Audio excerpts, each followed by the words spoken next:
फिल्मी जगत की सबसे चर्चित मां, जिनका विवाह महज 15 वर्ष की उम्र में हुआ, अपने पति की ख्वाहिश और शौक को पूरा करने के लिए उन्होंने फिल्मी दुनिया में कदम रखा। नमस्कार, मैं हूं नमिता और आप देख रहे हैं facts and stories with Namita. जी हाँ, मेरे जेस्चर्स से तो पता ही चल गया होगा कि आज हम किसके बारे में बात करने वाले हैं। जी हाँ, हम लोग बात करेंगे फिल्मी जगत की चर्चित मां निरूपा रॉय के बारे में। निरूपा रॉय को अगर सिनेमा की मां कहा जाए तो गलत नहीं होगा।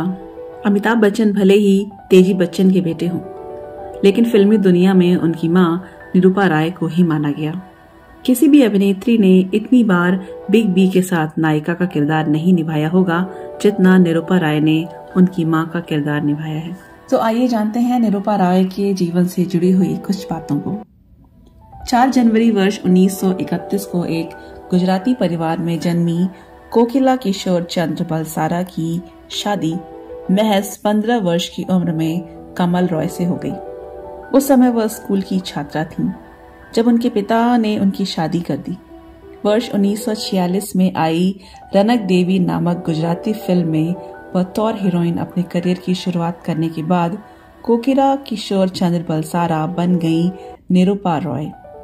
भले ही अपने फिल्मी करियर की शुरुआत एक हीरोइन के रूप में की हो, लेकिन उन्हें पहचान सिनेमाई मां के रूप में ही मिली। एक समय ऐसा था जब हर फिल्म में मां का किरदार इन्हीं के पास होता था। इस तरह इन्होंने लगभग 300 फिल्मों में अभिनय किया। इत्तेफाक से शुरू हुआ निरूपा रॉय का फिल्मी सफर। वर्ष 1983 में एक मैगजीन को दिए अपने इंटरव्यू में निरूपा रॉय ने खुलासा किया कि उनका फिल्मी करियर उनके पति कमल रॉय के शौक के कारण शुरू हुआ। दरअसल उनके पति फिल्मों के शौकीन थे और उनकी ये इच्छा थी कि वह फिल्मों में अभिनेता बने। अपने इसी शौक को पूरा करने का एक मौका उन्हें तब नजर आया जब उन्हें एक बार गुजराती न्यूज़पेपर में एक फिल्म के लिए अभिनेता की तलाश से जुड़ा एक विज्ञापन दिखा। इसके बाद वह अपनी पत्नी निरूपा रॉय के साथ एक अभिनेता रहे बीएम व्यास से मिलने पहुंचे।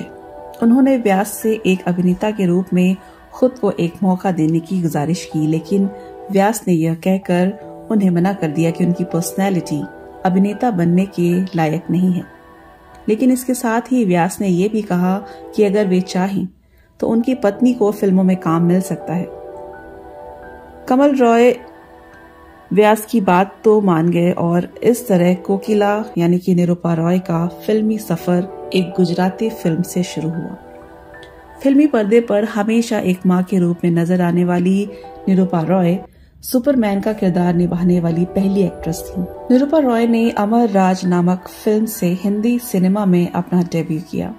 उन्होंने इस फिल्म में त्रिलोक कपूर के साथ काम किया, जो कई फिल्मों में उनके हीरो रहे। इन सब के बावजूद निरूपा रॉय को असली पहचान सिनेमाई मां के रूप में ही मिली। मां से पहले दर्शकों ने निरूपा रॉय को देवी मां के रूप में पर्दे पर कई बार देखा। उन्होंने वर्ष 1940 से 1950 के दशक में कई धार्मिक फिल्में की। यही वजह थी कि उस दौर में उन्हें एक देवी मां के रूप में सम्मान की नजर से देखा जाने लगा।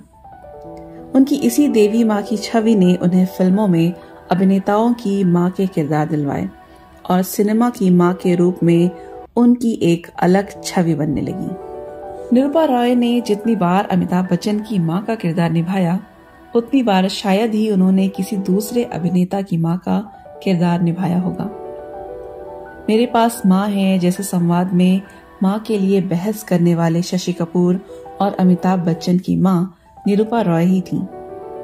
इसी एक संवाद ने वर्ष 1975 में रिलीज हुई फिल्म दीवार को निरूपा रॉय की खास फिल्मों में से एक बना दिया।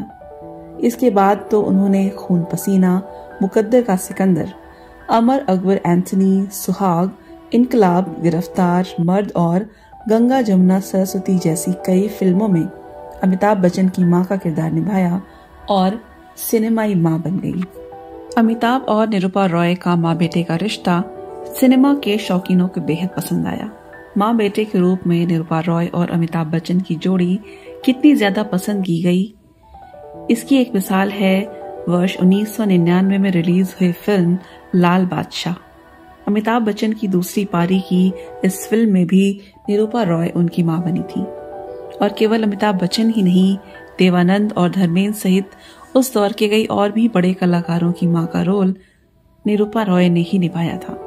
निरूपा रॉय इकलौती ऐसी अभिनेत्री थी जिन्होंने धर्मेंद्र की मां का किरदार भी निभाया और उनके बेटे सनी देओल की मां का भी किरदार निभाया। वर्ष 1955 में रिलीज हुई फिल्म मुनीम जी में निरूपा रॉय ने देवानंद की मां का किरदार निभाया था, जबकि उनकी उम्र देवानंद साहब से 8 वर्ष कम थी। बात अगर करें इनके अवार्ड्स के बारे में तो वर्ष 1955 में रिलीज हुई मुनीम जी, वर्ष 1962 में रिलीज हुई छाया और वर्ष 1965 में रिलीज हुई फिल्म शहनाई के लिए इन्हें फिल्म फेयर का बेस्ट सपोर्टिंग एक्ट्रेस का अवार्ड भी मिला। दीवार फिल्म में इनके जबरदस्त काम के लिए भी इन्हें film fair best supporting actress का नॉमिनेशन मिला था। इतना ही नहीं, वर्ष 2004 में फिल्म फेयर ने इन्हें लाइफ टाइम अचीवमेंट अवार्ड से भी सम्मानित किया। निरूपा रॉय के जीवन की आखिरी फिल्म थी लाल बादशाह, जो वर्ष 1999 में रिलीज हुई, जिसमें ये फिर से अमिताभ बच्चन की मां के किरदार में नजर आईं। 80 का दशक खत्म होने तक इन्होंने फिल्मों से खुद को दूर करना शुरू कर दिया था। 90 के दशक में ये केवल 5 फिल्मों में ही नजर आईं और ये 5 फिल्में भी 90 के दशक के अलग अलग वर्षों में रिलीज हुई। 13 अक्टूबर वर्ष 2004 को मुंबई स्थित इनके घर में ये अचानक कार्डियक अरेस्ट का शिकार हो गई। डॉक्टर्स ने काफी कोशिश की इनकी जान बचाने की, लेकिन इन्हें बचाने की हर कोशिश नाकामयाब हो गई। आखिर 73 वर्ष की उम्र में निरूपा रॉय ने इस दुनिया को हमेशा के लिए अलविदा कह दिया। कहा जाता है कि निरूपा रॉय अपने बेटे से बेहद प्यार करती थीं, लेकिन इनकी मौत के बाद इनके बेटे योगेश और बेटी किरण रॉय ने प्रॉपर्टी को लेकर बहुत सारा विवाद किया। ये विवाद इतना ज्यादा बढ़ा कि मीडिया में ये खूब सुर्खियों में रहा। इनके दौर की ही एक और अभिनेत्री थी जिनका नाम था श्यामा। श्यामा से इनकी बहुत गहरी दोस्ती थी। निरूपा रॉय को इस दुनिया से गए कई वर्ष बीत चुके हैं, लेकिन आज भी लोग उन्हें उनकी बेहतरीन अदायगी के लिए जानते हैं। उन्होंने अपनी इस बेहतरीन अदायगी से बॉलीवुड में एक नया ही मकाम बनाया, जिसे हम सभी आज भी याद करते हैं। तो आज के वीडियो के लिए बस इतना ही। उम्मीद है आपको आज का ये वीडियो ज़रूर पसंद आया होगा।